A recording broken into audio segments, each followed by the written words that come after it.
that was the night that right after they left, I went to my mom and I was like, you got to take me to the psych ward. Like, I got to go to the hospital because I don't want to live. I just don't want to live. And again, you know, what happened with my uncle, I'm still not going to do that. But like, the thoughts are there. Yeah. Oh yeah. I mean, the more prominent than ever. And this was the lowest low. This was the rock bottom that I didn't know existed. But it did. And so my mom drives me to the hospital in New York, and I go in. As I'm being like taken in, like through intake, they diagnosed me with generalized anxiety disorder and kicked me out the other door. I'm like, I can't win. I can't win. I have to call my mom up. She's got to turn around, come back to New York, get me. We go back to New Jersey.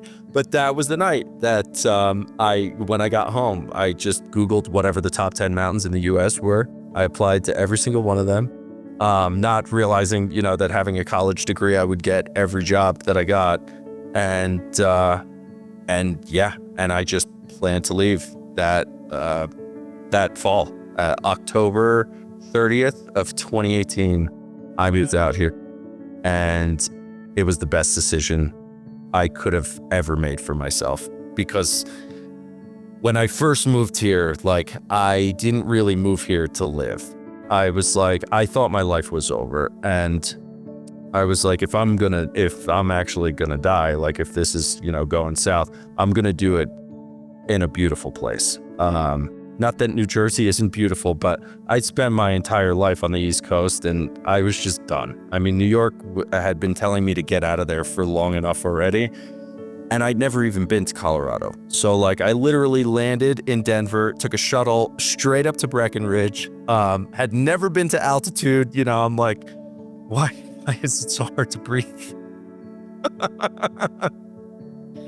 But I get here and it's just dumping snow, and like, you know, and then I have the first night where I no longer had the nightmares, and progressively, like, in the beginning, I had no drive, I had no motivation, I had nothing. I had really lost everything. But it's very difficult to find good employees here. So when I did good work, I was appreciated for it. It didn't really have anything to do with the politics. And so I was given the opportunity to like work up and progressively just kind of get everything back. And by some sheer miracle, I did, and continued on. And now I like to say my bank account doesn't necessarily agree, but mentally I'm even better than I was, you know, at my best when I first lost my company in New York. And I love my life here. And I've got this amazing dog somewhere who I'm very surprised she hasn't bothered me. But you know, it's just, I never thought that this is where I would end up. And it saved my life. And like, that's my whole point about, you know, life is going to throw you curveballs. If you just take them and run with it, you know, you can always find opportunity in things. You can always turn a negative into a positive. It's just about how you choose to look at it and how you choose to act on it. And yeah, I didn't even know Breckenridge existed before I moved here, but it's been incredible. And like, I'm just so grateful for everyone and everything. And I really don't have any, you know, as much as those were terrible things that I went through in my life, I don't really hold anything against anybody. I think when you do that, it takes up a lot of space, and you're only doing yourself a disservice. And the fact of the matter is, at the end of the day, everybody's human, everybody's flawed. I've made a lot of mistakes in my life, and you know, who am I to judge someone that just happened to make a mistake against me? All I know is that I have hope, and I feel possibility for the future. And, you know, I started my podcast last year, and I went to a programming boot camp, and I, you know, learned how to code, and I've been building a rideshare app, and hopefully I'll get that out at some point. But, you know, who knew that I would just that I would get all of this back, and it's just a testament to not giving up.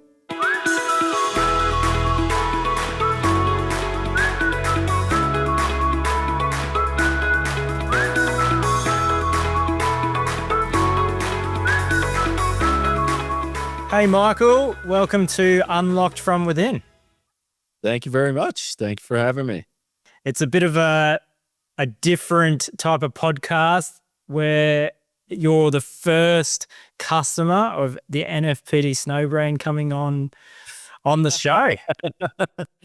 Oh man, I remember when I remember the first time that I saw NFPD, and it was at I think it was it was either the first or second year that I was here, and you had a booth at Copper Mountain, yes, thank you. the Jew tour. Exactly. That was 2020 as COVID was hitting and people weren't sure what is going on. It's crazy. Like I remember looking at the booth, and I'm obsessed with hoodies. Like anybody that knows me, I go to Target and I buy the ridiculous sweatsuits, and I will wear them out, the matching ones, because I mean, I live in a ski town. So this is the place to do ridiculous things.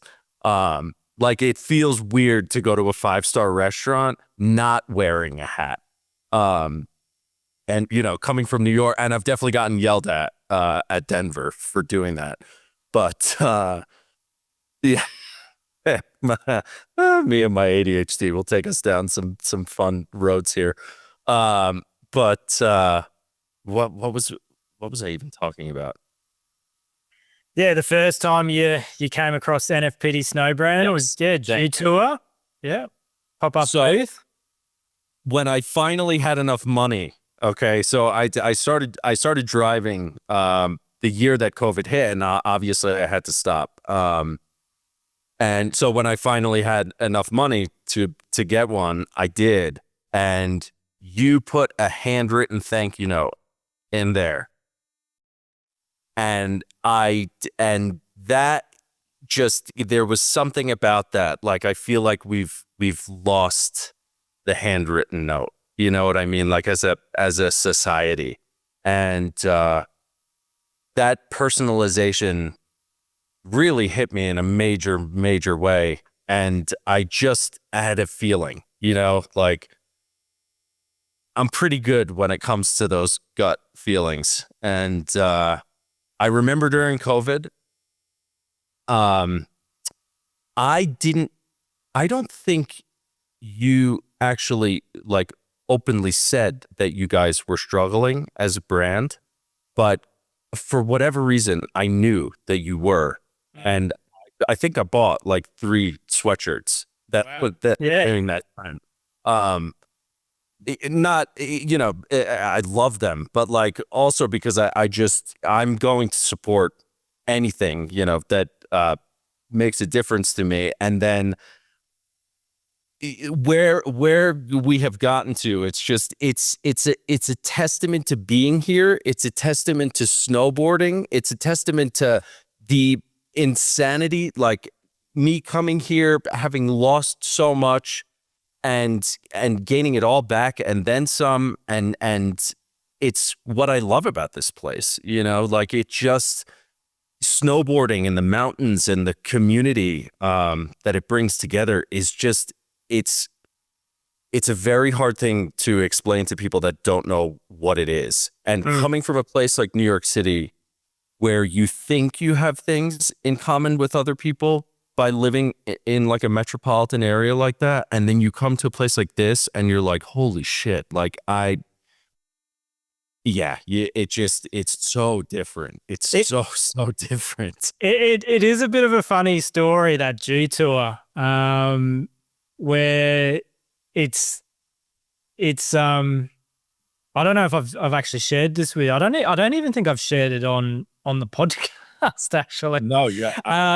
So this will be pretty funny, where one of my other customers from Breckenridge, Colorado rings me up drunk I don't know what time it would have been in Colorado, but it was 2:00 my time in the afternoon. And they're like, "Oh, your gear's awesome and stuff. Love your stuff. You really should do the Jew tour." And I was like, we haven't been anywhere outside of Queensland in Brisbane, Australia at that point. And I thought they were just being drunk. They're like, "We'll help you out. You can come stay with us. We'll get volunteers and everything." And I was like, "Oh, cool. Really appreciate it." I said, "Look, here's the deal. If you guys contact the project managers of the Jew tour, find out the information and stuff like that, I'll look into it." Thinking they'll forget after a few days. And then the email comes through like 3-4 days later, price list, everything. And I'm like, "Oh shit, I've got to investigate this." The Jew tour then basically says, I can't remember at the time, I think it was like $7,500 US to do the 4-day event, pop-up event in the snow at Copper Mountain in Colorado. And I was like, I didn't have the cash at the time. And for some reason, I just asked them the question of like, "Hey, look, I'm coming from Australia. I've got to get flights. I've got to pretty much send all this stock to the US. Majority of your businesses that will be at the pop-up store are already in the US. Can we set up some kind of payment plan?" And they're like, "Oh, good question. No one's ever asked that." And they didn't get back to me with the approval until January, the 2nd of January, 2020. So this started rolling around end of October, like this time last year, type of thing. Back in 2019, sorry. And so they gave the approval January 2nd, and then the event was on, from memory, February 3rd, 2020. So I had that 4 weeks or just under 4 weeks to just get everything together, booked flights, tickets, and then it was a bit of a leap of faith with the shout out to Justin and Missy Moore. I don't know if you've ever run into them. I know, maybe by face. Maybe they were at the booth. Yeah. And anyway, so they're like, "Yeah, come stay with us, and then we'll go up." And I'm just geez, I hope that they don't stand me up. You know what I mean? This is a big commitment, rocking up to someone you don't know. A part of me's like, are they going to murder me? And then we'd have that running joke. And it was like, they gave me their address at that time. They were living in Denver. Gave me the address. I got an Uber to their address. It's 9:30, 10 o'clock at night. And I'm knocking on the door with all my stuff. In the meantime, I've been sending all our stock to their house. So I'm kind of like, "Oh my God, I hope they don't just take all my stuff and just do a ditch and run." Right? It's a lot of trust and a lot of faith. And I opened the door and they're half asleep. I think it was a Sunday, and they're like, "Hey, how you doing?" And they're like, "We'll see you in the morning." And I'm just like, "Okay, this is interesting." And then it was just a running joke throughout the whole period of "When are you going to kill me?" and all this stuff. But that was so amazing. And I think the thing that I loved about Colorado, that was my first time, just the people, all wanting to go out of their way to help, and they were so kind. And it was just, it was really nice to see. It was very weird for me when I first moved here. I still get yelled at for not making eye contact with people from watching. Yeah, right. Coming from New York, we were talking about this. You don't look at people in the eye. It's just not a good idea. But yeah, here it's like you go to a bar, and if you don't have any money, somebody will buy you a beer, and they're not going to expect anything in return. And that was, it's a cultural thing that I had never experienced. And it's very unique to mountain culture. I always say people just know when you've either worked for the mountain or you live in a ski town. I went down to, I actually got catfished down to Durango, which is about 5 hours away from here. I was going through a breakup. Okay. So that's my excuse. But I literally called up one of my friends when I realized that was happening. And he goes, Michael, I'm pretty sure you're still going to have a good time. And I was like, you know what? You're right. So I booked myself a hotel room. I've always wanted to ski Purgatory, or maybe I was on my snowboard. I can't really remember. And I, at the end of the day, they have what's called like the beach, very similar to A Basin, just like this area at the bottom where everybody hangs out, drinks, eats food, basically like a ski tailgate. And I finally find an empty chair, and I'm like, do you guys mind if I take this? And they're like, yeah, but you have to sit with us. And I was like, all right, cool. So, I mean, I'm there by myself. And by 3 o'clock in the morning, I was like the guest of honor at a college party. And I'm like, what, like 36, 37 years old at the time. And, there are people coming up to me being like, wait, how old are you? And I'm like, I look, I'm just as confused as you are. But yeah, I mean, they all worked for the mountain, and they just immediately, it's like, oh yeah, I live in Breck. And like, that was it. That's all it took. And it's just really, really beautiful in that sense. But yes, like what you're saying about these people that Community. Yeah, like it's just and they came through. Like where else is that going to happen? I reckon, like when I share that story with other business owners and my clients, like I say, look, I probably don't recommend doing that because that's but I had to go on my gut. I went with my gut with it, and yeah, the community of Colorado. I don't know if it's just certain pockets of Colorado that community feel where everyone wants to help out and want to know, and it's just it's amazing. Like over that 4 days, like it was one of the worst snow blizzards. There was like 6 or 7 other volunteers that were meant to join us for the pop-up booth, but couldn't because the highways were blocked off from the snow blizzard. So it was basically just me and Justin and Missy, and they were amazing just to see them in action. But, they were big 4-day long days. And I think 2 days in, like some of the customers could see we were getting smashed. Like everyone's coming up, we're selling, everyone's like loving the brand. And like, they just jumped in the back of the booth and started, where do you need a hand? What do you need? Like, and I'm just like, blown away. So it was such an awesome experience. Like we were coming from Australia, like, we talked about imposter syndrome off camera. And like I was like, oh, I just want to be able to blend in and be professional because there's all the big brands at this Dew tour, like you got Oakley, Smith, and whoever else. And yeah, it was nice to hear. I think on the 3rd day, the Dew Tour team came up to us and said, oh, you're actually like one of the best performing pop-up booths here. And I was like, wow, we just wanted to blend in, like, and I remember it. You stuck out. Like there's something about the booth. And obviously, like, I love the hoodies, the design, all of that stuff. I was like, those are good. They're just good. Yeah.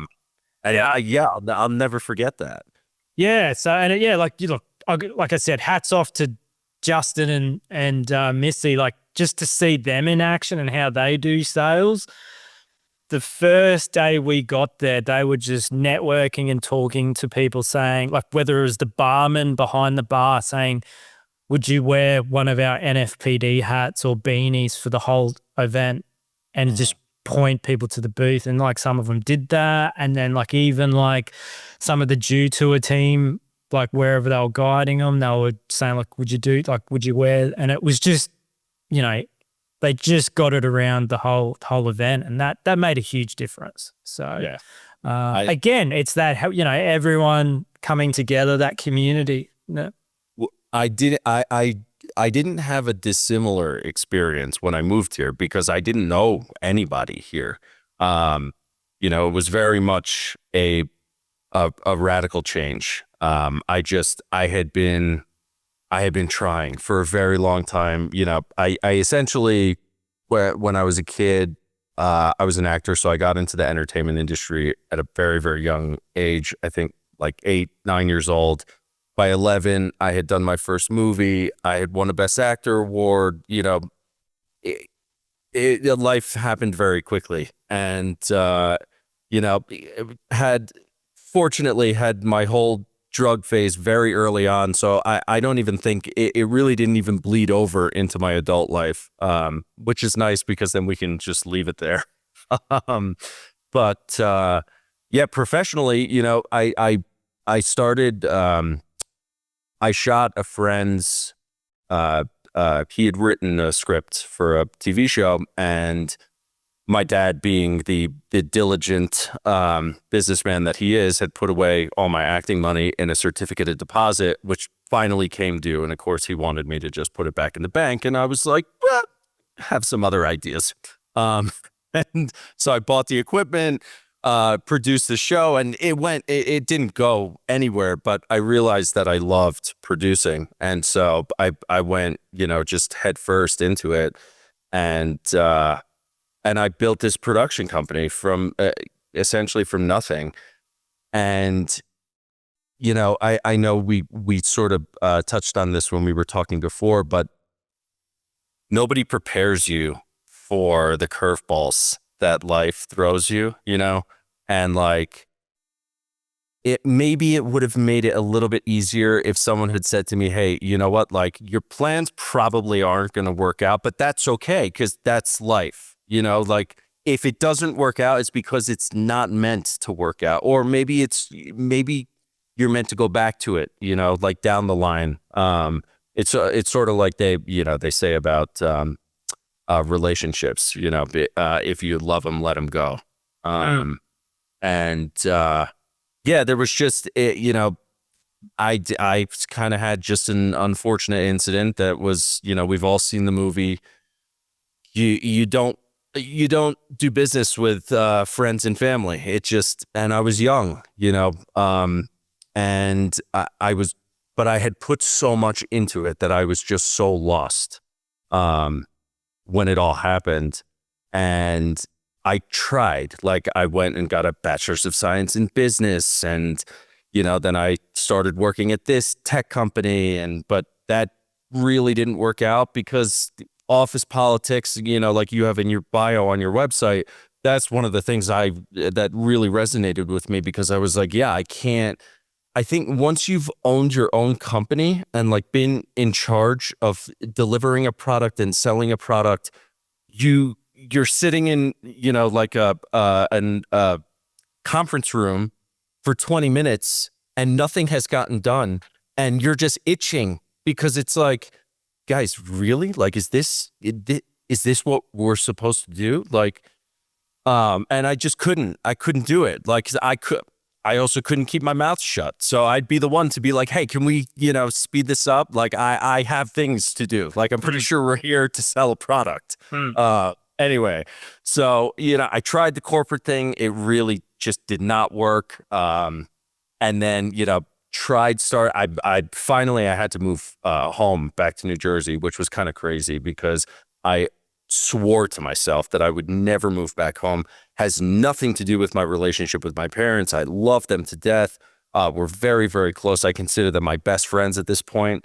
But I just, you know, it's like once you establish that independence, to have to kind of swallow your pride. And like, of course, they welcomed me back with open arms, but I'm coming back with like my tail between my legs, being like, oh, what am I even doing with my life? You know, like, where is this supposed to go? Because I've tried everything. Okay. What else is there? And that's when snowboarding entered the picture. You know, it's something that I've done my whole life. I had never been out to Colorado. I gravitated back towards it when I was living at home, and I would wait for the nor'easters to come in on the East Coast, because then you can go up to Vermont and, you know, ski in, ski out, very inexpensive, but they're brilliant storms. So like, it's totally worth it. And it really, so this idea of like living in a ski town kind of just started brewing in my head, and was really only an idea in my psychologist's office until it wasn't. Yeah, right. And I think the really like the defining moment of moving out here, it happened so quickly, because for about 3 years before I moved out here, I had this recurring nightmare, every night, where I was reaching out for my friends and like they were just too far ahead of me, you know, and really they were like, they were all, you know, achieving really great things in their careers. And I've never really been a jealous person, you know what I mean? So like, I was very happy for them, but I was drowning, and it was like living in purgatory, because when I was awake, it was a nightmare. And when I went to sleep, it was a nightmare. And 3 years, I was just numb. I mean, this is also a testament to therapy, and I feel like I really have to throw that in there, because even though talking about mental health has become pretty normal, I still feel like there's a stigma, and people have a hard time just admitting that they need help. Yeah. I think it's really important to distinguish that, like, while your friends and family are absolutely should be there to support you, they're not your therapist. And there's a reason that industry exists. And so that's what I did. You know, I went to a psychiatrist. I was like, look, I'm losing it. So I need your help, and I'll do whatever you say, you know? And of course that was a little bit of a rocky, bumpy ride, in itself, but the combination of just, you know, the friends who did support me, my family, and therapy, and just hanging on, you know, like, I mean, there were definitely times where I didn't know that I wanted to be there anymore. And I think another important thing to say about that is, what I found helpful, and it was still hard, but it was extremely helpful, is sometimes you aren't enough. Like, you aren't enough for yourself. And so if you make someone or something more important than yourself, it's a very easy way to stop you from making a very foolish decision. And so I did that. I did whatever I had to do. I think I told you, you know, my uncle, unfortunately, he went down that road, and I saw what it did to my mom. So there was no way. So he took his life.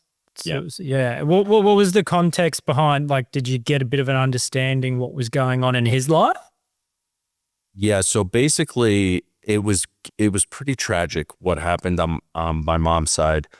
She had 2 brothers, and the youngest brother, he got leukemia. And the thing was, by the time, like, I think the way the story goes is like, he passed out while he was at work, went into the hospital.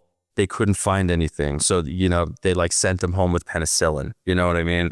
And a year later, he was like stage 4 leukemia. And basically just in the hospital waiting to die, which he eventually did, of a MRSA infection. But, you know, super easy to get those when you're that sick. My Uncle Fraser, he was like deathly afraid of hospitals, and he started getting sick. And I think the only way that we can make sense of this is that he saw what happened to Richard. So like, and that was pretty, you know, just tough. And he probably didn't want to put his family through it, and he definitely didn't want to go through it. And so, yeah, he just went into the woods, took some painkillers, brought a knife, and that was it. Wow. And how did that impact your mom and the rest of the family? So my mom was obviously devastated. This, like, losing her 2 brothers happened within like a year. And I mean, they were young guys. Like, this happened when I was in high school. So we're talking 2000, what, like 2003, 2002, somewhere around then. And my mom was devastated. But it was really my granny, who got the brunt of it, because her brain, she was already a little bit like going into dementia. This sent her full on. So we brought her over here, and she was all right for a bit, but then, we had issues with her pension. She had to go back. And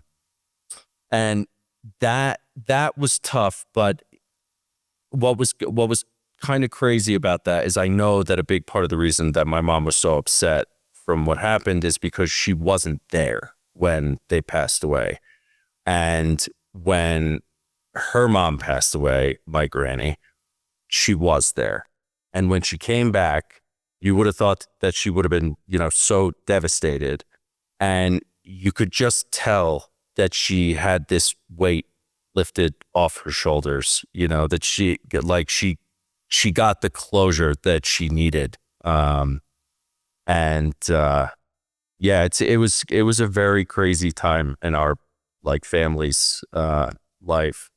But I didn't help. I'm like, man, I just, typical actor story. Like, I'm just doing cocaine, like off the rails. I mean, I was 5'10", weighed 120 pounds. I'm 175 pounds right now. Like, it's so, yeah, I had developed a pretty serious habit, but I was a very insecure kid. I was bullied like crazy. And At what time did with the thing around your uncle, what did you learn from that? Like the lesson, I think off camera you were talking about saying, if how that played out has been the reason why you haven't gone down the path of suicide. And absolutely. Yeah. I mean, because I saw what it did to my mom, and it's just, the thing is with suicide. So somebody asked me this question not long ago, just to get my opinion on it. And I have no problem talking about this stuff. I think it's healthy, I think if anything, we don't talk about it enough. Yeah. But someone asked me, they were like, do you think suicide is selfish? And it's kind of a crazy question. And I don't think it's selfish. I think anybody that takes their life, they don't feel like they have any other options. If they did, then that's the road that they would go down. I was bullied mercilessly in school, to the point where, I would draw pictures in my notebook of how I wanted to kill the people that were bullying me. How old were you when it first started? I'm going to say third grade is probably, Yeah. It started a little bit first grade, second grade, but nothing crazy. I was just very misunderstood. Yeah. Were you but- doing the child acting at that point, or was that later on? How old are you when you're in first and second grade? I'm like, Second grade, you would have been about 7? so third grade. Yeah, third grade. Because I was 8 years old. 8 years old. Started acting. Yeah. And I think it was, maybe a year before I started professionally acting. And But up until that point, like your childhood, loving, fun, great pet, great family, great parents. Yeah. Yep. No issues. And it just, when I know, looking back, hindsight being 2020, it's very easy for me to say, well, I wasn't religious. We weren't brought up with any religion. That was a strict thing with my mom, with my dad, because my dad's side of the family is totally Jewish, still practicing, and she was like, if we're doing this, we are not raising our kids with any religion. She just had a bad experience with it back in the UK. But put me on track again. Yeah. So you're about eight years old when you first started experiencing bullying. Yes. And I really didn't understand it, but looking back, I had no religion. I didn't play sports, and I was an actor. And that's kind of unique. You know, this was still during a time period where you didn't really have a lot of kids that were doing this, especially at that young of an age. And not only was I doing that, but then, you know, I went professional. So that was just even more reason for them to, you know, misunderstand or not understand at all who I was.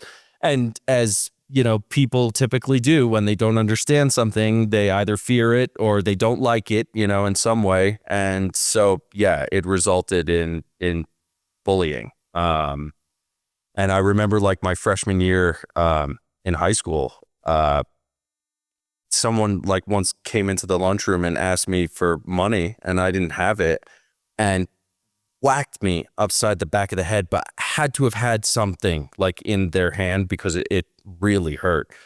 But I couldn't do anything about it because if I had tried to do something about it, I just would have gotten hurt even worse, you know? So I was terrified to go to school.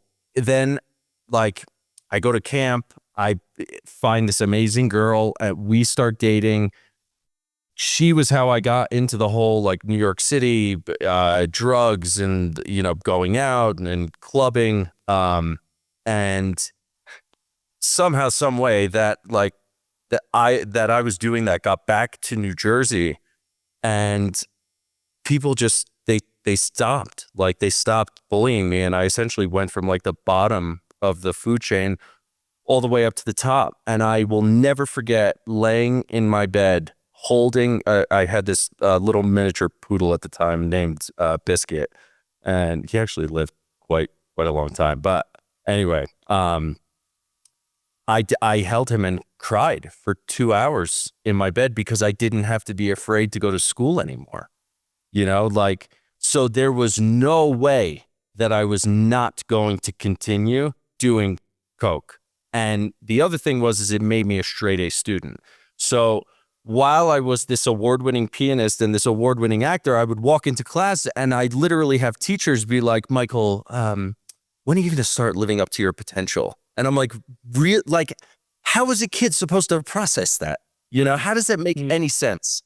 And I feel like we're a little bit better today dealing with that, but it was just, it was like I couldn't do anything right. You know, it didn't matter what I did, you know, and I was bullied in school. And then the problem with being a professional actor was like, you know, normally you think, okay, well, you get bullied in school, but you have all your acting people. Now, yeah, I did, but so many people just became jealous and resentful because I was working and I was doing what they wanted to do. But I'm not a braggart, you know, like I don't lead with my ego. And so again, I really didn't understand like why this was happening. And so I couldn't escape it. And so I was like, fuck this.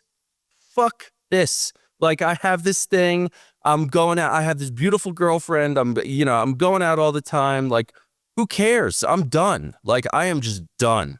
And that lasted until I was 19 years old. And I basically overdosed on my birthday, but I didn't go to the hospital. So yeah, that's another thing is I definitely, there have been a couple different times where I should not have lived and I did. And, so I believe that everything happens for a reason. I believe two things. I believe that everything happens for a reason and I believe in karma. And I think that's all you really need to believe in, to do right by others and yourself. And it's led me pretty well, you know, and also not being raised with any religion. I don't have anything against religion. You know, I don't really have anything for it, but I also don't have anything against it. I've been to temple, I've been to church. I find it interesting, you know, but I never had it like shoved down my throat. You know what I mean? So anyway, once I finally got over that, so the gym, that was what took the place of that birthday. I said, okay, no more, I'm done.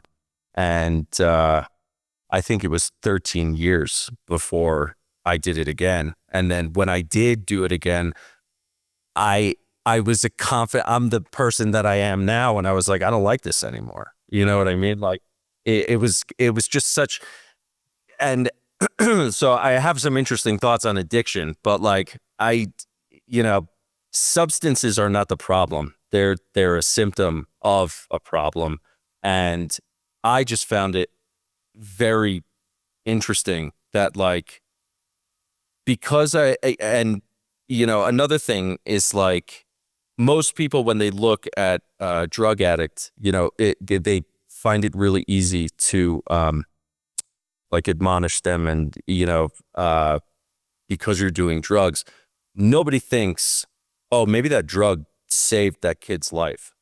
Yeah, it's interesting you bring that up. Like, I don't know if you've seen any of the podcasts or read any of his books, Dr. Gabor Mate. He talks about in his research exactly what you just said then, that what he's found, is that it's the thing that's keeping him alive. Mm-hmm. Now, of course, it's so unbearable. It's just they haven't figured out how to shift from that to something healthier. Yeah. Yeah, I don't think you can look at a person who's destroying themselves with drugs or alcohol and say they're doing that on purpose. You know what I mean? Like, they're trying to escape. Trying to escape from reality. 100%. And I think it's also,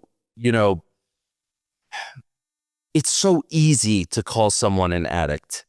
I had a friend recently where I was talking to them about this exact thing, and I was just having a very, very candid discussion with them, and I was like, listen, I'm not telling you to drink, but I don't actually think you were ever an alcoholic. Now, this person has been sober for a very, very, very long time, like over a decade. But I was like, I'm pretty sure that what you think is alcoholism, or maybe it is alcoholism, stems from your insecurities. It doesn't really have anything to do with like a difference in your brain chemistry. And I think probably there are people that have a difference in their brain chemistry that make them prone to either drinking or doing drugs. And I completely understand that. I definitely have, interesting things that happen with my own brain chemistry. They just fortunately don't have anything to do with that. But yeah, it just, I think we are so quick to throw people into this idea of, you're an addict, you can never do this again, and it's not like I'm encouraging people to do it again, because that, of course, is not healthy either. But you don't have to have this negative perception of yourself just because during one period in your life you needed a substance to get from point A to point B. Because what is taking medication? That's just the safe way of doing it. You know what I mean? Like, yeah, you can be addicted to prescription drugs. Like, I think a lot of people, myself included, that like, it's like getting to the awareness of what is your addiction. Like, so for me, I'm addicted to sugar, and so it's a tough one. And so what I mean by addicted to sugar and food is, if I'm having a bad day or a rough day, my normal go-to to take the edge off isn't alcohol, it isn't recreational drugs, it isn't gaming.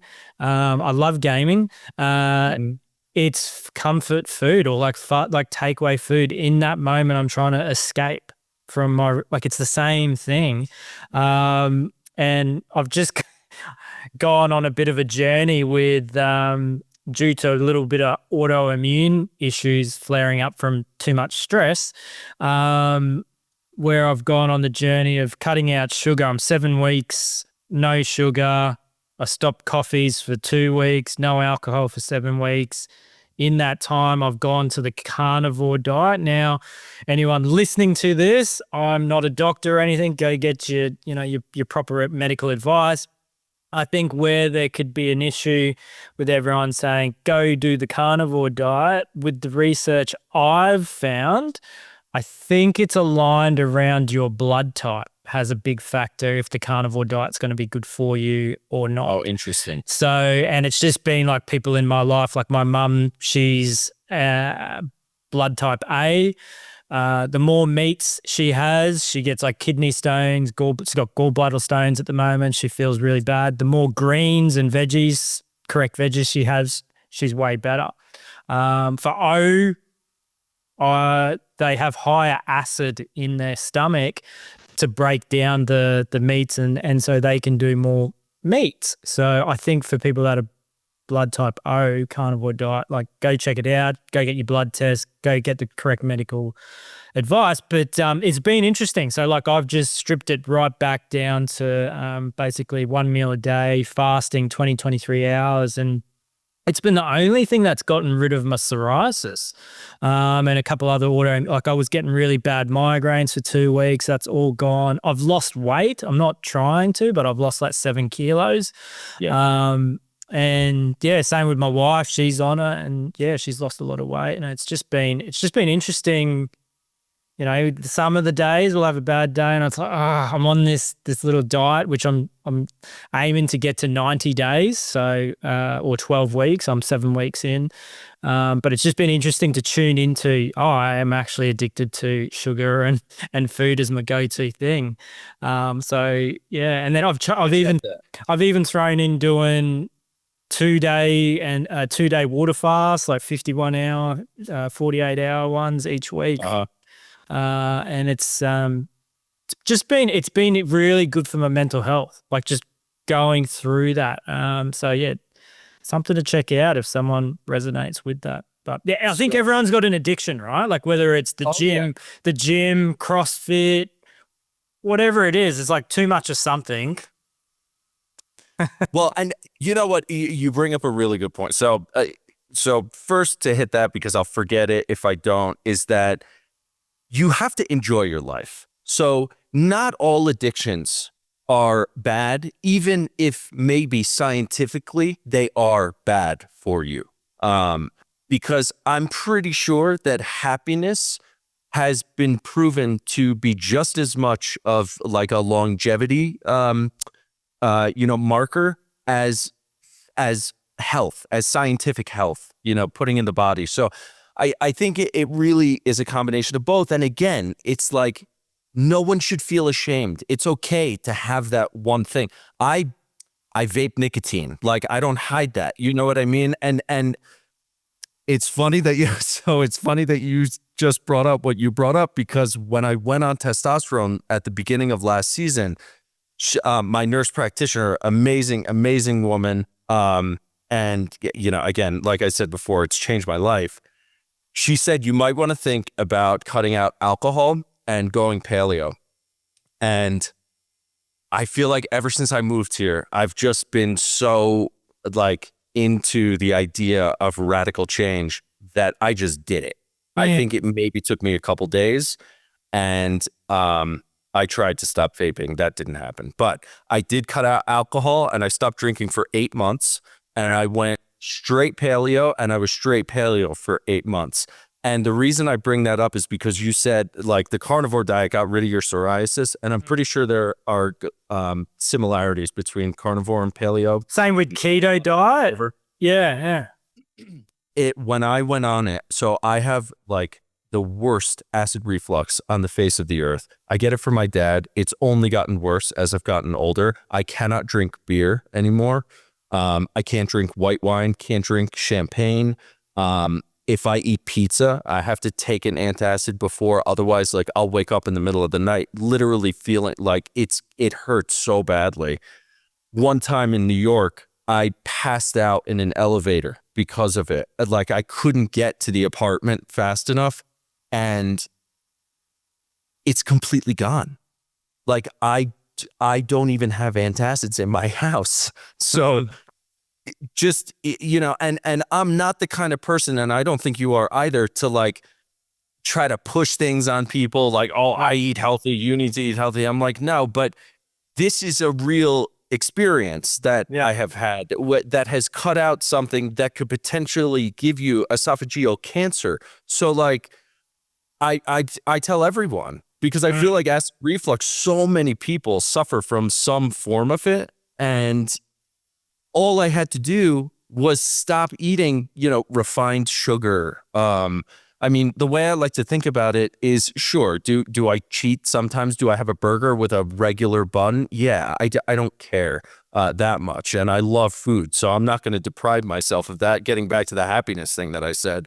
But at the same time, all it really is eating whole foods. Yeah. Just eating things that come from the ground or that, animals, like and not with all the sugar and the crap. And once you start doing it, I mean, I don't know if you had this experience, but when I walk into the grocery store, it's just like, seriously? Yeah, cupcakes. Everywhere. Right? Yeah, chips, soda. I'm like, they make all of the unhealthy stuff so prominent. And, and of course, like the healthier stuff is also more expensive. So it's, you've got a budget for it too. They're guiding you. Yeah. Yeah, it's just insane. And like that, having to, when you start actually reading the labels on the things that you're eating and you're like, holy shit, this has what in it? Like, I can't even pronounce this word. You know what I mean? And it's not a natural food. Yeah. Yeah. But yeah, anyway, like that, it's 100% like help with my energy, my focus, just all of that stuff, which. Because that's I think you touched, like I've just turned 40 and I think you said you're just about to turn I'm 40. about to. like I've noticed the testosterone energy levels started dropping off around 35. And so this was another reason doing this diet, because they said, people with, like I said, I've researched more on the blood type side of things as well and putting it together. Blood type O, which I am, is normally gluten intolerant and lactose intolerant. Yep. And so just they are the things that make me really tired. I love them. I love bread, sweets, pasta, but they make me really tired. And so since just eliminating them on the 7 weeks, I've got more energy. So it's just, I guess I'm finding ways to biohack myself as I get older so I can snowboard more. Oh, yeah, that's true. And you do start to look better. You feel better. You grow muscle so much easier. And of course, that's important on the mountain because we're all eating shit at least once a season. And we hopefully don't kill ourselves. But, I was just going to say something about something that you said, and I'd lost it. What was it? Testosterone? No, it had something to do with the diet. Gluten? Pasta. Pasta. Gluten-free pasta and tomato sauce with no preservatives. Fantastic. Very easy to make. Not that big of a difference. The only thing I don't like about gluten-free pasta is that if you overcook it, which is very easy to do, it falls apart. But it still tastes delicious. So it's not that hard to find replacements for the unhealthy things that you used to eat. And I've had the same experience with dairy too. I switched to almond milk and primarily almond milk. And I just don't have the problems. If I do eat pizza, which I will do once in a while because I absolutely love it, and that's never going to change. You take a little Lactaid, whatever, and nothing terrible happens. You know what I mean? Yeah. It's not going to kill you. But that's the other thing. It's so long as you're eating healthy, the majority of the time, you can eat things like pizza and have a piece of cake and you don't have to feel guilty about it. I was listening to someone earlier today talking about the food pyramid and how it's such a scam. And I mean, it's just incredible looking at stuff like that. And you're like, all I have to do is change these things in my diet and I can be a completely different person. I say this to anyone who's having trouble, whether it's anxiety, depression, food stuff, I don't care what it is. Today can be the first day of the rest of your life. You just have to make that choice. That's it. If you want to start going to the gym, go, you know, and yeah, it's not easy, but like, especially with the advent of AI, you don't really have any excuses anymore because you can go to the computer and it's going to give you the right answers, you know, or it's at least going to point you in the right direction. So it's really just a matter of making the choice to do it and then just following through on it. And, you know, it gets easier over time. You stop thinking about it. But I'm like, I wrote down a couple things from my life. Let's see. Yeah, we'll go back to like where we were at was like, at what point did you give up the acting? So I gave up acting. I want to say in like my very early 20s. I did 2 different acting studios, acting conservatories, and really enjoyed them. But there was just something about it that I wasn't getting anymore. And also, to be a really good actor, you are constantly on this like emotional precipice. It's a very, very hard place to live. I love working with actors. Like I used to do audition tapes for virtually everyone, young Hollywood that was in New York. And it was always fun for me because, like, you know, getting to like pull these things out of them, it's like I don't actually have to experience it. I just have to get it out of them. But Sanford Meisner, I think, has the best definition of acting, which is living truthfully under imaginary circumstances. And so the emotions and the things that you are feeling are very, very real. And it can take you to some very dark places. And I didn't like that. I had enough of it, especially, you know, coming out of like my drug addiction, and that was hard enough as is. Very depressed, obviously, cocaine, like, but yeah, I just didn't feel it anymore. And then once I started producing, which I kind of just fell into by, you know, having the money to put together my friend's show, I really didn't even know what I was doing. But it was, by the end of it, I was like, oh shit, like I just produced something and I absolutely loved it. And I'm pretty sure I love this even more than acting. As an actor, the analogy I use is, as an actor, you're a pawn on a chessboard, and as a producer, you get to play the game. And so I loved just being able to have a hand in everything, and, you know, kind of conduct this orchestra of chaos, which is really what it is. You're kind of, I mean, half the time you're playing psychiatrist, but still, a ton of fun. And it's, you know, it sucked. Like when, I mean, yeah, you just don't go into business with friends and family unless you have like some very strict contracts, because there are ways that you can do it where it can be successful. So I don't like to say to never do something, but it just, you know, I had the rug pulled out from under me. That's it. And this was in your first business that you started? Yeah. Yeah. So when did you start that? I started that it all happened pretty quickly. So I started that when I want to say I was probably like 22. Yeah. And by the time I was 25, everything was going great. I produced I was an associate producer on my first like actual independent feature film that year. And then it was like this time of year came around and everything went to shit.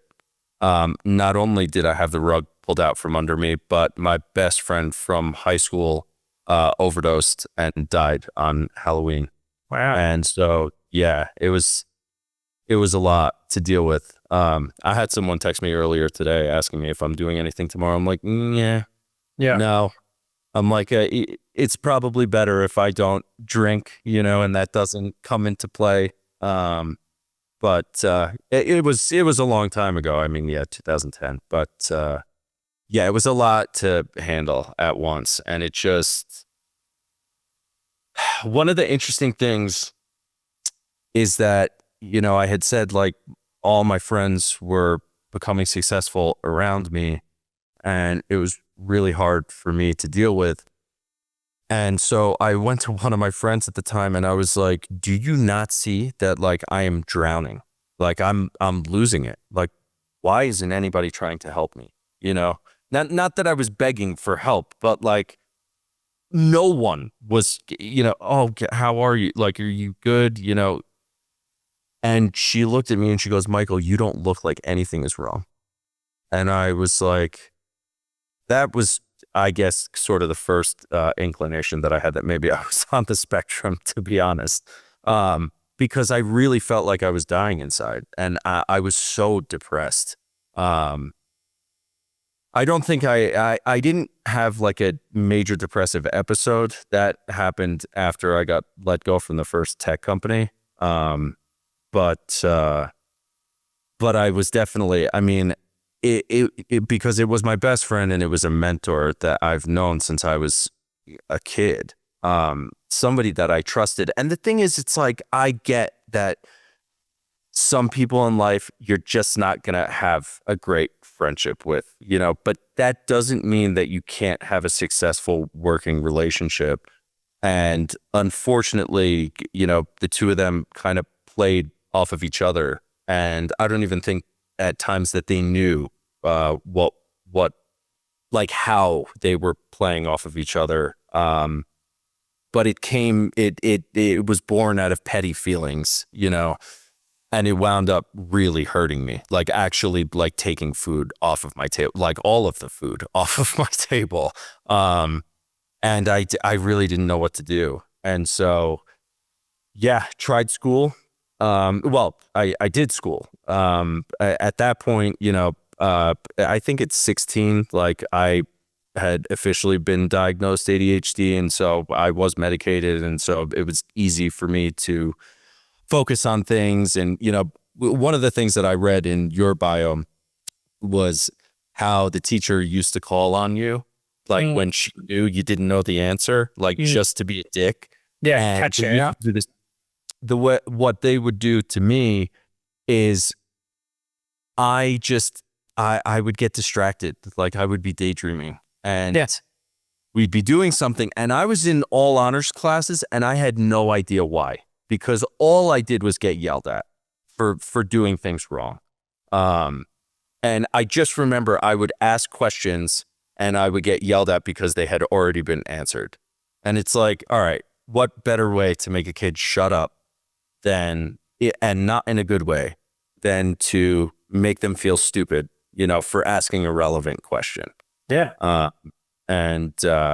Yeah, I think that probably had a bigger effect on me than I necessarily thought it did. But that was definitely part of the whole, like me just being fed up with everything in life. And, you know, I think the other thing with drugs and alcohol is like people tend to think that it's like, oh, we just love drugs. Like we just want to do drugs. They're so fun. It's like, no, there were very good reasons why I did drugs and why I did not stop and why I did not care what anybody thought. A huge thing that happened was everyone in my acting life. Now, I know that I pushed a lot of people away, so I'm not, taking or placing blame where it shouldn't be. But it's funny how when you're not delivering value to people anymore, how they will just drop you and just leave. And that was also, you know, like to be so young and to just have that happen, it was more reason to just keep doing drugs because they didn't even give a shit about me. So what was the difference, you know? And I felt good. So, Yeah. and I was getting straight A's. I was doing everything that everyone had ever asked me to do. And I didn't have to lie about it either. You know, I remember like my mom found it once and she confronted me about it. And I was like, Mom, I just got straight A's and it's because of that. So what do you want from me? You know, like, I don't know what to tell you. You know, I never stole from them. I never hid it from them. I never hid it from anybody because I never saw the reason to. Yeah, I mean, fortunately when, and I haven't ever, I mean, I definitely haven't thought about this in a really long time, but fortunately when all of that stuff went down with my company, and basically I went from making $100,000 a year to zero overnight. My first instinct was not to resort to alcohol and drugs. And in fact, I never did as a result of that. I think I was so let down. Like, I remember two of my friends kind of orchestrated a lunch between me, and the best friend at the time. And I remember making him wait like until I got my beer, and then I just, made him admit everything. And I already knew it, but I just needed to hear it. And even after that, it was like, I don't even think I was that mad. I was just like, how does somebody do that to you? Like I've had people that deserve to have bad things that happen to them, and I don't do them because it's just, to me, it's wrong. In some way, you put that energy into the world, it's going to come back to you. And I don't need that out there. Life is hard enough. You know what I mean? Yeah, so it's odd when you're the kind of person that doesn't have a natural inclination to do those kinds of things. I think it also makes you very vulnerable to them because you assume that the people around you aren't going to do those things either. And that's often not the case. And you're unprepared for it. So it comes out of nowhere. It hits you out of nowhere, and you're left holding the bag being like, what do I do now? Yeah. And then where'd you go from there? Like once that all unfolded with the business? So from there, I tried corporate, and it was awful. It was just horrible. In the beginning, it wasn't, because it's like anything. I mean, I'm a good worker at the end of the day, so the work is never the problem. It was never the issue. I remember when I was in advertising technology sales, I was like lowest of the low on the totem pole in sales development, which is essentially you're making the sale and then giving the commission to an account executive, which I had no problem with. You got to pay your dues. But I remember, so in the production industry, in the producing business, whatever, entertainment industry, every movie has what's called a log line, which is 3 sentences or less that describe the entire film. And so I applied that to the cold emails that I was sending. I worked on it really hard, did a bunch of A/B testing. I'm working with like Salesforce and Marketo and, marketing automation software, but CRM software, and I love tech. So that was fun for me. And I came up with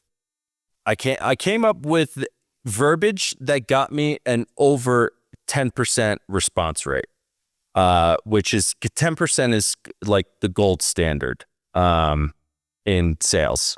And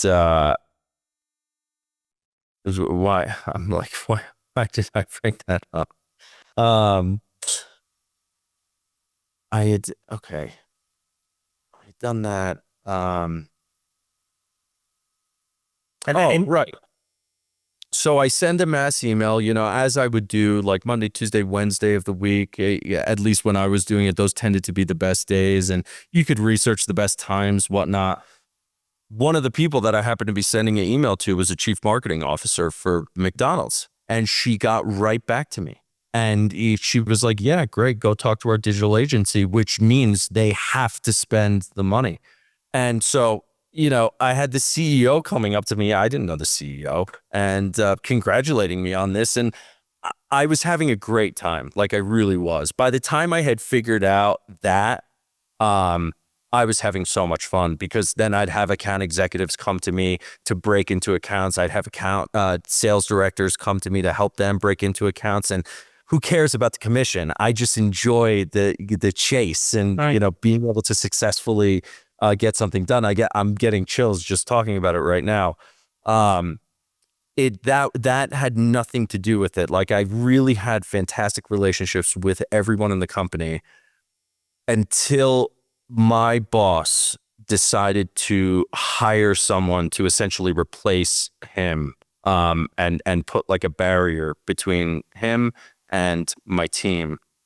And the problem with that was that my boss was a great guy. I really enjoyed him. We had like a company band, and we actually performed at Spotify, and did like a Brooklyn Bowl, which is like a big venue in New York. It was a lot of fun. He wasn't like the greatest sales guy in the world. Okay, like he was very optimistic, and I really loved his attitude. He was like best friends with the CEO. And so, he had like one of those fake C-suite jobs. But I liked him. Okay. And so he was the kind of guy where it was like, if he came in with an idea that like maybe I didn't see working, I could work my way around that. Right. And still be successful at what I was doing. The problem was that when he hired someone to come and manage the team, I couldn't do that anymore, because you had all of the negative aspects of management, not leadership, management. So micromanagement, just poor, uninformed decision making. And that's when I kind of, and this is my fault. I have a very hard time holding my tongue,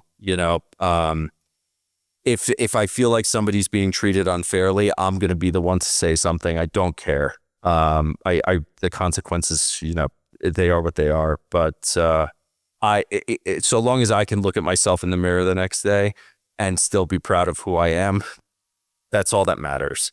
And I kind of knew, like, when I first met this guy, that it wasn't going to work. He did not like me, like, right off the bat. And I tried. I tried to ingratiate myself with him. I don't like I said before, I don't lead with ego. So that doesn't matter to me. We were all very happy to have someone come in that was focused on our team, because when you have that, like, they can go to bat for you. Yeah. Right. But for the right intentions. Exactly. And it just wasn't that. Like, it turned out to be, I remember one time I was trying to get in touch with someone from a big bank. And when you're in sales, and I'm sure you've experienced this, people speak to you the way they want to be spoken to, right? So this guy used no punctuation, right? No capital letters, like absolutely nothing. Was super short form. Like, it was like he was writing these emails as he was like getting into a taxi, and just didn't give a shit. But we were having a good conversation. We were still building something. So I had to reach out to him to re-engage, because it had gotten a little bit cold. And at this point, I had to CC my manager on all of the emails that I was sending out. So I BCC'd him on this email. And of course, like, he responds to me. He's like, "Hey, Michael, like that was a good message, but in future, maybe you want to write something like this." And it was a fucking novel of like a sales email that you're never going to read.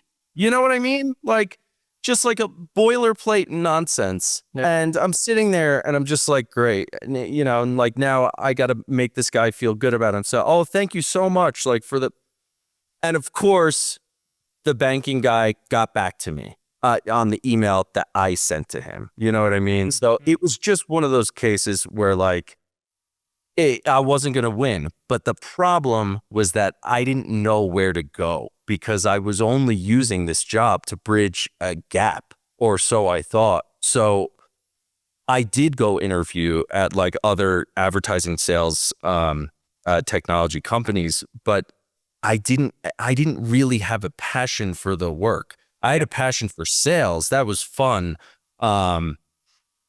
But yeah, I didn't have a passion for like the actual industry. In fact, I have always hated advertising. I just find it so annoying, you know? Like I think Instagram is the one platform where I actually see advertisements that are relevant to me. Otherwise, I'm like, just keep them. I'd rather pay, you know, than watch these advertisements. But I was ultimately let go. It was retaliatory. It was blatantly retaliatory.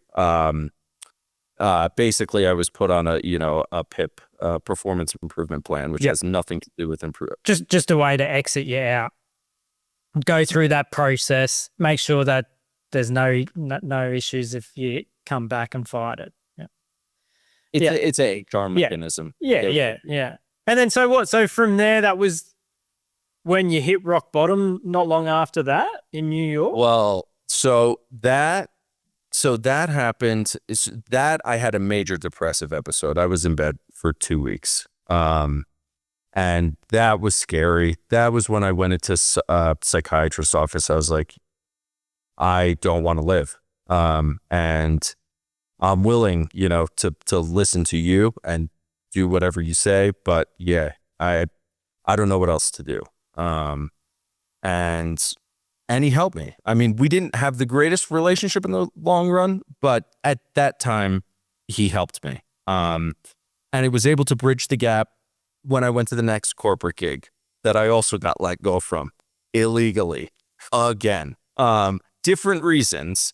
The next one also, again, and like I promise this is not coming from an ego place, complimented by the CEO on being like the fastest onboarding. I figured, you know what, if I stay out of sales, maybe if I go into customer service, I'll be better off. I just won't have to deal with that, like, the kind of personalities where I could very easily get entangled. And so I was an implementation advisor, basically teaching people how to use the software, which is also fun for me. My dad has always enjoyed teaching people. I have always enjoyed it too. And these were people that some of them didn't even know how to use their computers. So like I actually did have a lot of fun doing this. But again, I was targeted. My manager, she was young. She really didn't have any management experience.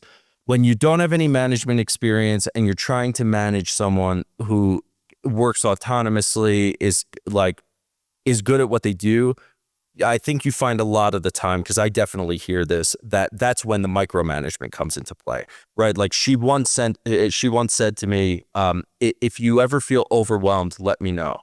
And so I did, because there did come a time when I had to clean up, my sales force and all this stuff. So I let her know. And it was like, she like went out of her way to go after me. She used it against you. Yeah. And I was like, but wait, I thought, I just asked for your help, it just made absolutely no sense to me. So they go and put me on another performance improvement plan. Meanwhile, the other guy working at the company, but he had been there a lot longer than me, his sales force was a mess, but it didn't matter because he was there longer than me. Right. Yeah. So when I get put on this performance improvement plan, I was like, all right, this is what I'm going to do, because now I understood, how corporate worked a little bit. And if you have a disability, whether it's something ADHD, it could be anything. If you disclose that to your manager, you cannot be let go without cause. You could be fired for cause, but you can't be let go without cause. And at the time, the psychiatrist that I was seeing, and again, this sort of goes to the point of why we didn't really get along in the long run. He had misdiagnosed me as bipolar type 2, which is essentially a mood disorder. And so I went to my boss and I told her, I was like, I'm bipolar type 2. I have depression, anxiety. And I just wanted to let you know that, knowing that, I wasn't just letting her know that. I was trying to protect myself because I had already fallen so low. I had just come out of a major depressive episode. I'm less than 4 months into this new job, and the same thing is happening all over again. And I get called into an office one day with the finance person, the woman that was like in charge of the team. Again, not the middle manager, but like the one above. And the guy who was the head of the sales department. And she says to me, I think it would just be better if we part ways. And I was like, I mean, this is a multi-million-dollar lawsuit that like you can't do that. You know what I mean? And like, but they did it. And so after that, I was already living at home. And when I went home from that, I think the same day, gosh, some coincidences are not the greatest. I think the same day I had negotiated like a really good rate on a monthly parking spot in a garage. And so of course this had to happen the same day that I'm able to lock that in. But I went home and I just, I went to my dad. I was like, I don't know what to do. Like, it would be one thing if I was actually failing at these jobs, but I'm not. I'm failing at the politics. Like, I'm failing miserably at the politics. And I don't know. I can't see it coming. Like I think I told you earlier, that was the company where I left. It was like, I think it was, it may have been earlier. It may have been like I showed up at 8:30 because I had to leave at 4:30 for a psychiatrist appointment. Or it could have been a psychologist appointment too. I was seeing both of them because I just, they do two completely different functions, but together they can be very effective. And I needed all the help I could get. And so, but anytime I would leave early, I would come in early. And I get very tired of having to say hello and goodbye every single day, every time I see someone, because who cares? I like you, but you don't need to hear that from me. Like, it just, and it's, for me, it's very awkward to have to say that all the time. It feels forced. Like the fakeness part of what comes. Yeah. Yeah. I'm like, it's just not real, But you would make the effort if you really were interested in wanting to know how someone's day was, or how their week's going, or how they actually are going in general. Absolutely. Yeah. It's one of those things where, like, because I would work so hard, we talked about imposter syndrome, I think, and I suffer from that really terribly. And because I suffer from it so badly, I was always so scared of losing my job that, like, I would just work my ass off to make sure that, like, not only did I have it down, but like it was memorized. Every single thing I could possibly do, I made sure to check every box. And especially, again, at this point where I'm like really, really struggling mentally and just trying to keep everything afloat. And I'm leaving the office one day. And I do. I must have left at like 4:30, and half an hour later, I get an email from the middle manager of my team saying Michael left at 4:30 and didn't say goodbye to anyone. I thought it was a joke, okay?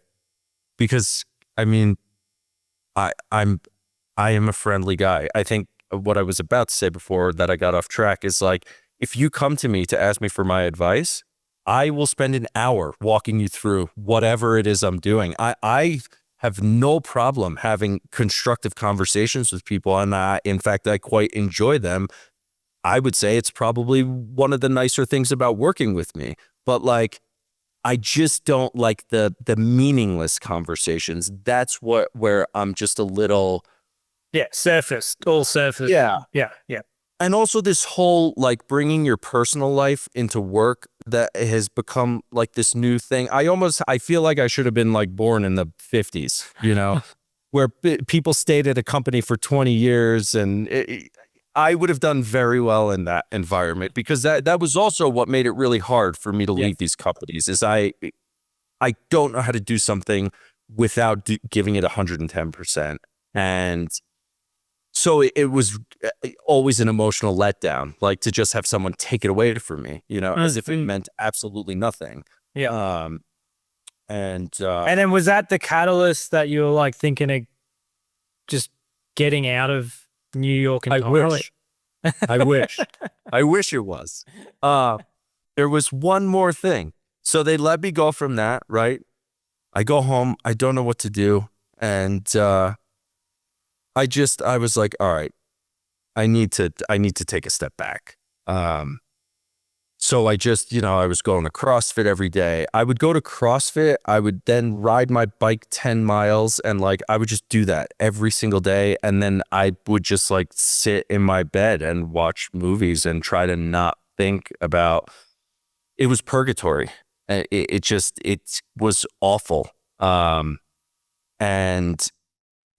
I spent about 3 years that way. Did we talk about like my like nightmare thing? Yeah. For 3 years, you had that for 3 years in New York. Yeah. And when I first came here, like the first night that I was here in Colorado, I no longer had that nightmare of like the just reaching out to my friends. It just stopped. And that's when I knew that I had made the right move. But before I get there, I had done one other thing. So I had started a computer company, and I was just helping baby boomers like take viruses off their computers, Yeah. They're a very silly bunch, to put it lightly. Upgrade their computers, without losing, I understand. Like if, you upgrade your computer, your files all get put in a different place. That's impossible for somebody that's a little bit older, and that's not as tech savvy as we at least grew up with this stuff. So it was great. It was a lot of fun. Again, like your personal touch with the cards. I'm meeting people in person. I'm developing relationships. I'm really enjoying it. And they're really grateful for it. There's nobody that does this anymore. You either have the Apple Store or you have the Genius Bar at, what is it? Best Buy. But otherwise, there are no tech guys anymore. Nobody to like come to your house and just fix something. So I started working with this woman who was going through a very terrible divorce, and she wanted to sell her jewelry in order to finance her divorce. And I have sold plenty of stuff on eBay. So I was like, yeah, sure. I'll help you. And that was kind of the premise of the whole company. Let me know what you need. If I can help you, I will. And if I can't, then, I won't. I had already taken do you remember the FBI ransomware, like cyber epidemic, cyber attack? I took that off of my dad's computer. I have no idea how I did it. It took me 3 days, but like I was able to get that off of his computer and preserve all of his files. Everything was good. So I'm like, all right, maybe I should help other people with this.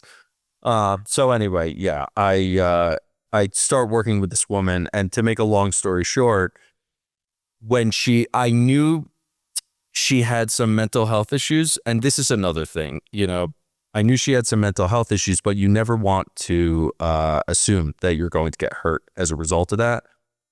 But I did. When she ran out of money, she accused me of stealing her jewelry so that she could collect on the insurance, and I'm already living at home. I then have to deal with 2 cops, 2 detectives showing up at my front door and interrogating me. And that was the night that right after they left, I went to my mom and I was like, you got to take me to the psych ward. Like, I got to go to the hospital because I don't want to live. I just don't want to live. And again, what happened with my uncle, I'm still not going to do that. But like, the thoughts are there. Yeah. Oh yeah. I mean, the more prominent than ever. And this was the lowest low. This was the rock bottom that I didn't know existed. But it did. And so my mom drives me to the hospital in New York, and I go in as I'm being like taken in, like through intake. They diagnosed me with generalized anxiety disorder and kicked me out the other door. I'm like, I can't win. I can't win. I have to call my mom up. She's got to turn around, come back to New York, get me. We go back to New Jersey. But that was the night that when I got home, I just Googled whatever the top 10 mountains in the U.S. were. I applied to every single one of them, not realizing, that having a college degree, I would get every job that I got. And I just planned to leave that fall, October 30th of 2018. I moved out here, and it was the best decision I could have ever made for myself, because when I first moved here, like, I didn't really move here to live. I was like, I thought my life was over, and I was like, if I'm actually gonna die, like if this is, going south, I'm gonna do it in a beautiful place. Not that New Jersey isn't beautiful, but I spent my entire life on the East Coast, and I was just done. I mean, New York had been telling me to get out of there for long enough already, and I'd never even been to Colorado. So like, I literally landed in Denver, took a shuttle straight up to Breckenridge, had never been to altitude. I'm like, why is it so hard to breathe?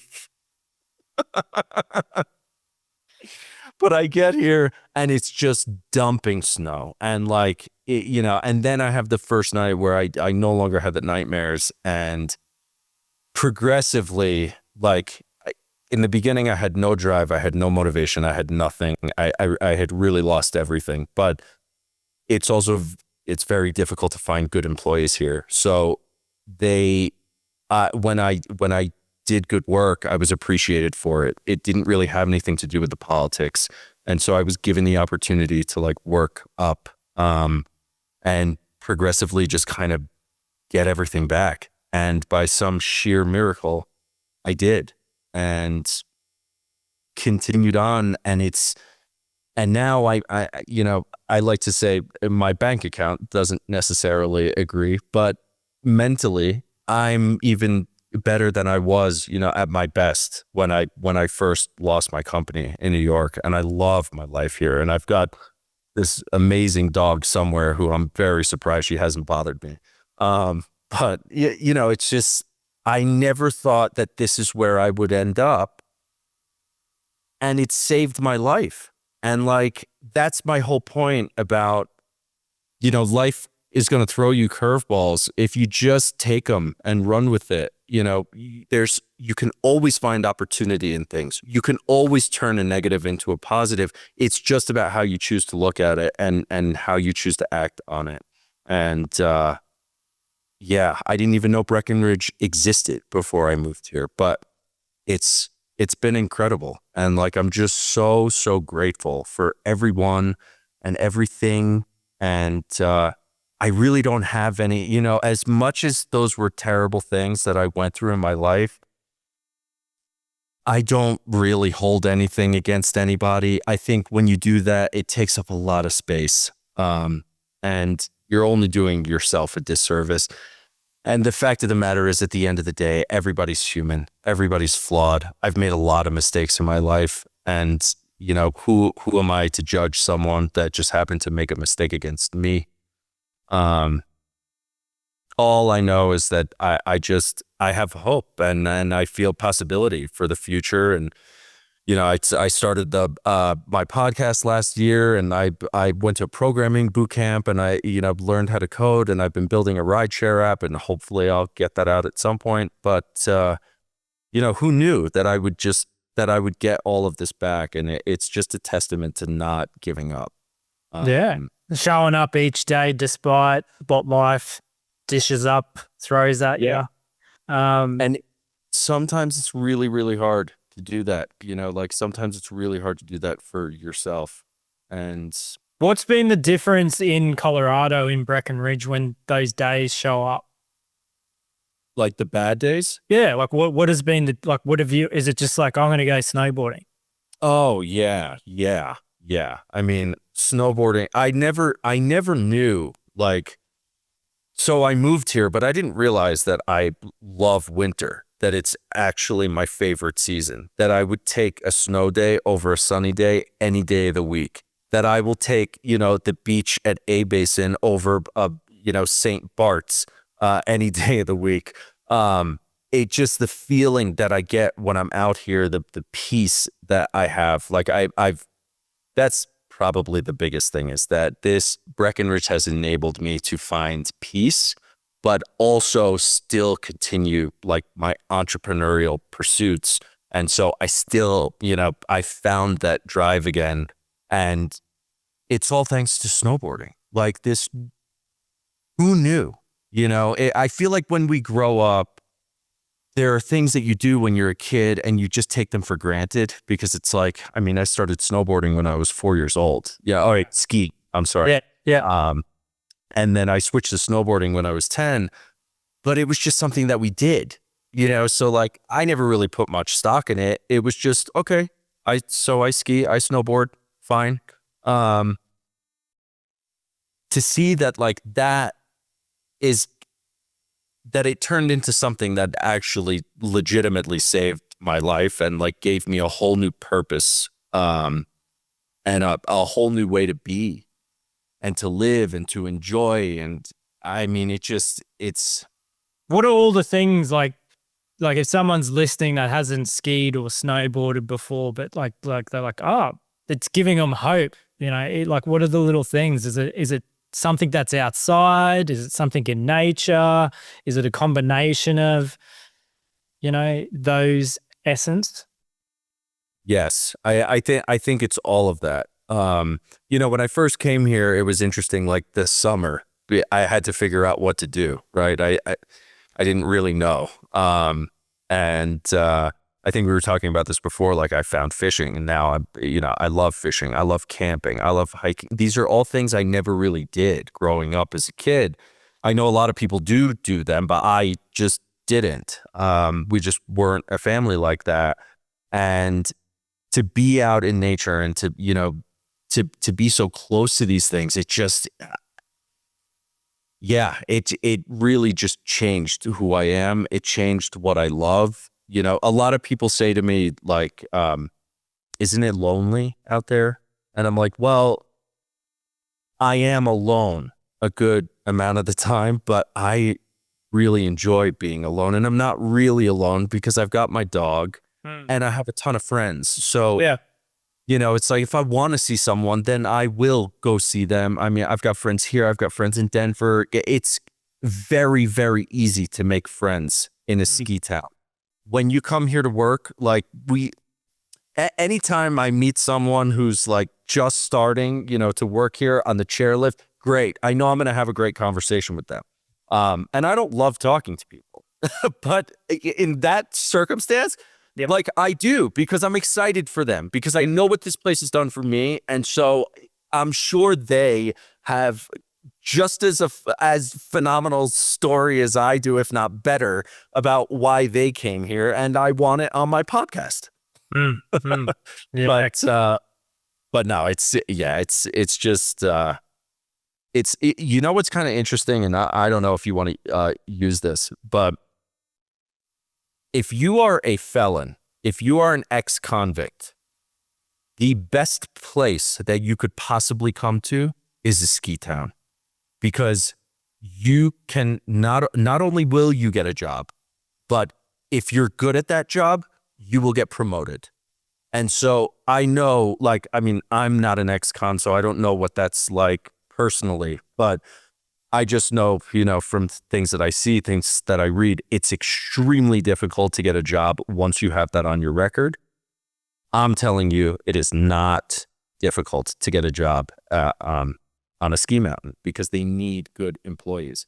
So you got to, if you want to start your life again, try things differently, put in the same energy and effort, you'll get the results and be accepted in a community. You get employee housing. Everybody's given a chance here. No one is discounted. It doesn't matter what you look like, where you're from. And I didn't really expect that. I didn't know Colorado at all. So like to come here and see how diverse it is and like how accepting everyone is of virtually everything was really refreshing. And then, you know, of course it goes beyond that because people are just tend to be very kind to one another. Something I was not used to. Yeah. But- Yeah. Yeah. Look, I think, for me, snowboarding, like what that means to me, like I think I said this earlier to you off camera, it's like, it's the one thing that brings me back to childlike play. I'm in the moment. I'm not scrolling on my phone because you got to focus on what's in front of you. You're outside, you're in the fresh air, you're in the mountains. I'm loving what I'm doing in the moment. It's the one thing that, you know, and so like, it's like I've got unconditional love going on. I'm, you know, and it's a physical exercise. It's like I'm getting all these extra things and I'm not even trying. So I think for anyone that's listening that maybe they do hate the cold, just go try to find something that's like childlike play and fun. You know, whether that's skateboarding or an electric skateboard or surfing, swimming, stand-up paddleboarding. It's an incredible way to get back to yourself. Yeah. You know, because like I would look in the mirror and I wouldn't even know who I was looking at. And that was terrifying to me. I lost my entire identity. And I don't wish that on anyone. It's a really scary place to be. Wow. But yeah, you just one foot in front of the other, you know. I was watching something, I can't remember who said this. They were going through a really terrible time in their life and they were like, you know what, the one thing you do is you just do one good thing every day. Just keep doing one good thing every day, one foot in front of the other, and eventually you start doing more than one good thing every day and you start rebuilding. And momentum kicks in. Yeah. Yeah. Cool. So we did something a little bit different before we started this. You got to experience the unlocked from within one-on-one experience. How has that helped your mental health? Well, I really didn't know what to expect at first. And when, you know, you started talking about the breathing exercises, it really took me back to like my acting conservatory days where we did a lot of breathing exercises and chakra work and things like that. And I loved it because it's the way that you, think about how I want to say this. You're able to, using your lead, you tap into the really like sensitive parts of yourself that you don't look at very much, if at all. I think it's one of those things where unless you've been through a good deal of therapy, you probably don't even know that they're there. You know, the experiences from childhood that inform who we are today, understanding different traumas that affect who we are today, and using those things in order to empower yourself. You know, it really is like an exercise in reclaiming power from all areas of your life. And yeah, I'm very interested to watch what this podcast looks like, what we're doing right now, because the thing is, I was so open by the end of it that I have trouble remembering things from, you know, having dealt with the major depressive stuff, and because that actually does have an effect on the brain in the long term. Although I don't like to play victim; it's not my thing. But yeah, it's hard for me to look back on this and remember all that we did because I was just in such like this spiritual state, you know, by the time we were finished, and had access to all these things that I normally would have walls up. You know, I think we naturally do that. Yeah. Even if we don't know it.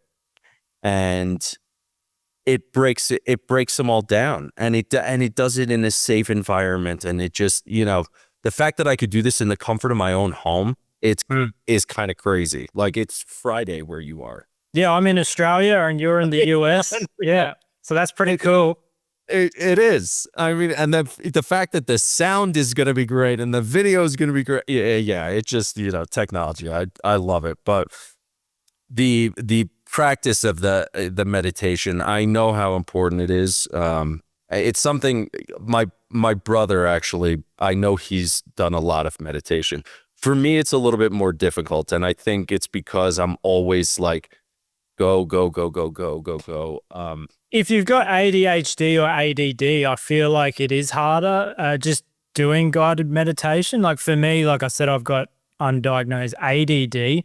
And I found like one of my mentors many years ago, he said, look, the one thing you take away from this workshop out of everything over the 3 days is just create a meditation practice of doing it daily. I'm like, okay. And so like for the first 3 years I'd do it, but it felt like a chore. And then I found breath work, and for some reason the breath work with my ADD seemed to just stop all the noise in my head. It makes it way easier. And now I can circle back to guided meditations, and I don't know, it's just opened up other parts in my brain where I've got the concentration now. Yeah. So let me flip this script a little bit. How has your experience been, implementing the meditation? Like, I guess, what has it done for you in terms of what you see through other people? Like, it's such a fascinating thing to me. But I do feel like it was extremely helpful. Yeah, like I said, like obviously off camera, like it's helped me clear a trauma I didn't even know I was aware of that was linked to my money blockage that I was aware of, but got to the origin of it. And then that's cleared, a blockage on a subconscious level. And I think the modality, so I've created this modality. I've just found, because it's worked for me, there's people similar to me, and if they give it a go, it may work for them. So I think that's what's great about having all these different modalities out there is like, just give it a go. If it doesn't work, that doesn't mean they're all not going to work, but it's just trying to find the one thing that creates a safe place for the person that trusts to be vulnerable at a subconscious level and provide the tools to move on from whatever that was or that thing. Because like a lot of people don't want to go into their past if it was such a traumatic experience, right? Sure.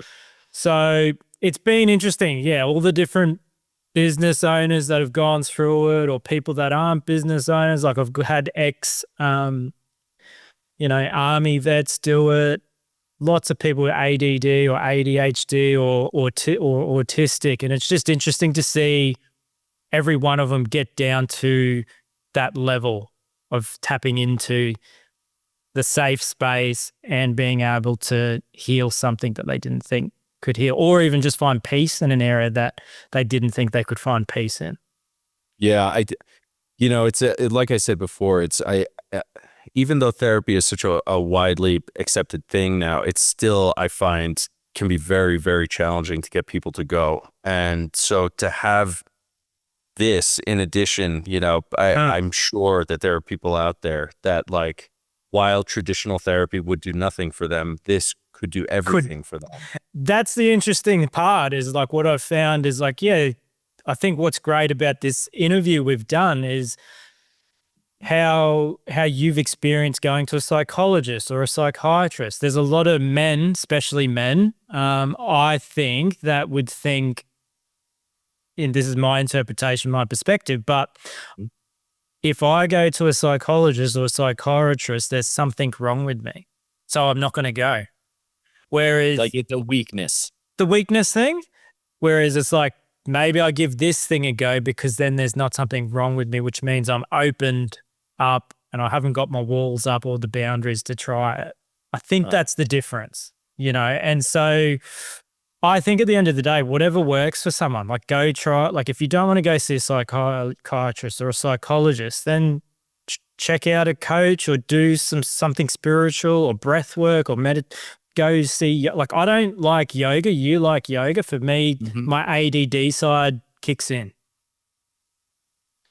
Yeah, it makes sense. So it's just finding the modality that can get you down to that level too. And, you know, and I think the core thing we should remind everyone is it's not like go and do it once and you'll be fixed and the rest of your life's going to be fixed. Yeah, like, no. This is a journey for the rest of your life of continually, you know, doing the work, the growth in personal development, the therapy, you know, like there's a really good podcast out there. I don't know if you know, like Lewis Howes, School of Greatness. When he's in a relationship, he's obviously married now, but like each past relationship that he was in, like he'd always have a relationship coach, even if there was nothing wrong.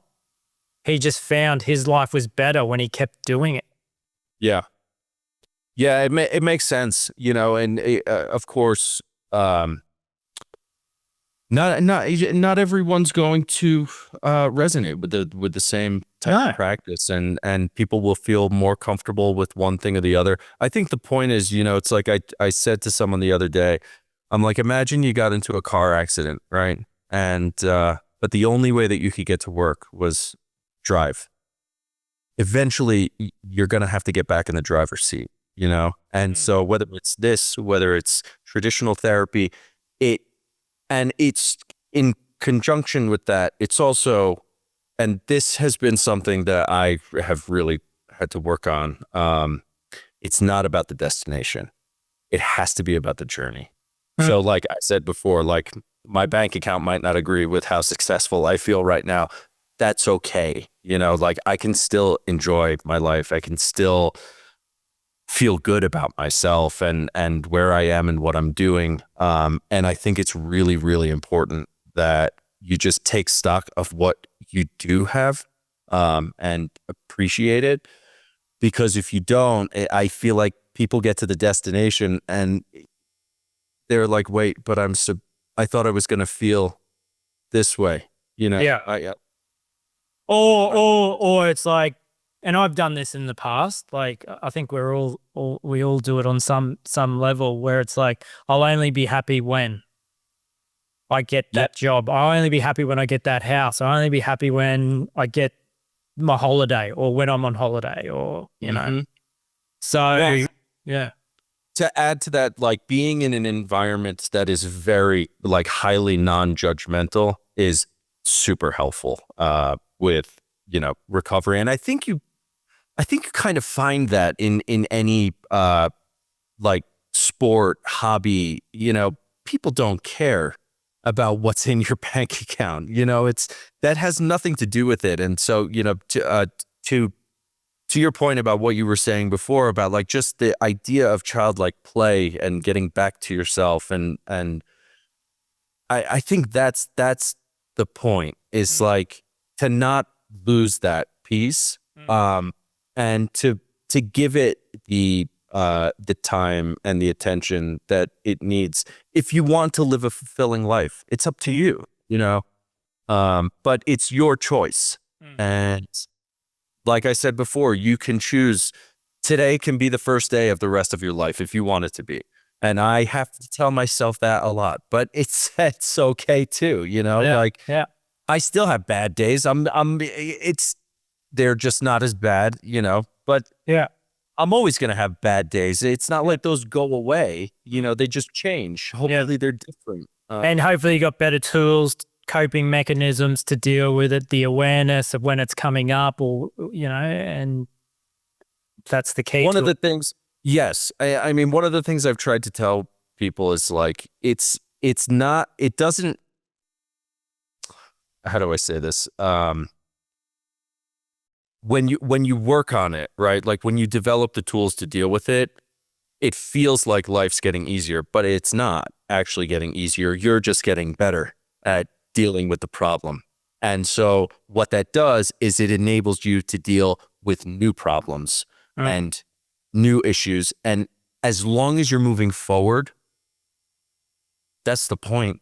Yeah. You know, like, Everybody says you judge yourself by the people that you surround yourself with. Well, as long as everyone's constantly moving forward, you're taking care of yourself. And I think that's another thing. Like you can't, I may have said this before, but trying to rely on friends and family for therapeutic stuff it doesn't work in the long run. No, because they can only come from their perspective, right? And then you wind up projecting, like if you're relying on someone for your emotional stability, it's one thing if you're paying a therapist or paying you, there's a reason that relationship exists. But if you try to put that on a parent or a friend, it's a very easy way to get into a toxic situation. It's very, very hard to get out of. Yeah, look, I think I think some really good advice.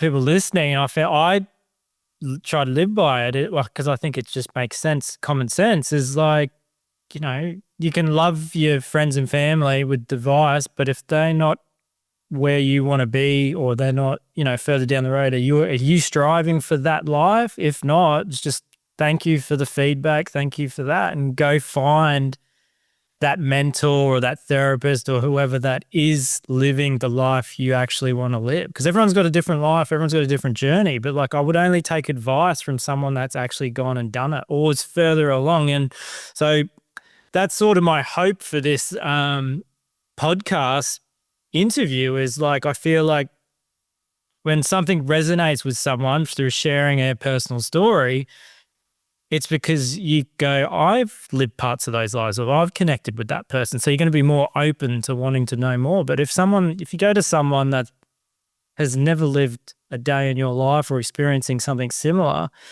you're not going to be open to any of it because you're like, but you don't know what it feels like. And so I think that's what's the special, my thing that I love about podcasting is trying to share more of people's stories and the adversities and challenges that they've come up. Because I feel like if someone hears it, it'll give them hope. And then hopefully they can take action from that. Yeah. Yeah. For me, ultimately, I'm like, a lot of these stories I've told so many times just through all the clients that I have. And I'm like, but I want to be able to share them with everyone, not just these siloed interactions. Yeah. Not that I mind doing that, but it's beautiful to have a platform like where, you can go and you don't have to feel alone. I think it's funny that people think I'm lonely here because I think in New York, I was probably lonelier, and it just says a lot about what feels like home. Yeah.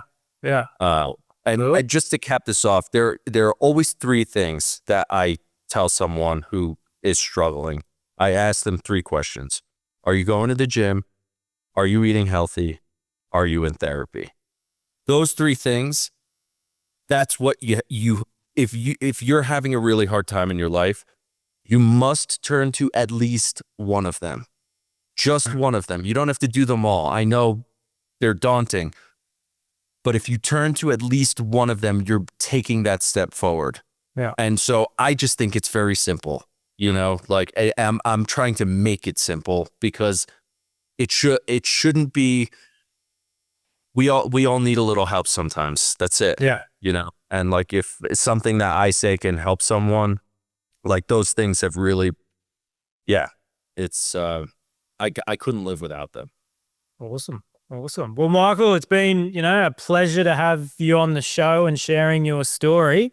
Where can anyone that's listening, where can anyone connect with you? Check out your podcast. What's best? Is it Instagram? What's your handles? Yeah, I would say probably Instagram and TikTok, although Instagram I tend to be a little more active. So you can always go to michael.schiffman, it's michael.schiffman, or Certified Jerry Podcast. It's funny because a lot of people don't know what a Jerry is. So a Jerry is like an inexperienced or like bad skier or someone with like a huge gap between their helmet and their goggles, and it's self-deprecating. You know, I'm the certified Jerry, but Yeah. really the reason I called it that is because I just want people to feel comfortable coming on, platforming themselves, and you know, it's just a fun way for me. Having some fun. Yeah. It's a bit like the brand, you know, like no friends on powder days is a joke. Unfortunately, some people think we're being irresponsible, but it's only the minor few. And I tell everyone, check out the bio, our About Us section. You know, we snowboard, ski with friends. The amount of compliments that I get when I wear the NFPD stuff, like everyone says the same thing. Oh my God, no friends on powder day. That's hysterical. I hear it behind me, like, and they're not even trying to talk to me, you know? But I had someone come up to me and ask me if I made the jacket myself. Yeah, cool. I'm Awesome. like, but yes, it's exactly like that. And I think that's also a part of life that you can't let go. You have to find the fun, and you have to be able to make fun of yourself and make fun of your friends, and like just let go, you know. Life is too short, you know what I mean? Awesome. Again, Michael, it's been a pleasure. Absolutely. Take care, and we'll do it again one time. Thanks, you. It's like a plan, brother. If anyone would love to experience a unlocked from within one-on-one session with myself, they're perfect for getting over the fear of public speaking. If you've got a limiting belief or a blockage and you're just looking for some clarity, there'll be a link also in the show notes for that. Again, I hope you found value in today's episode, and if you could please leave us, you know, a comment, like, subscribe. It really does help the show. Again, thanks for listening.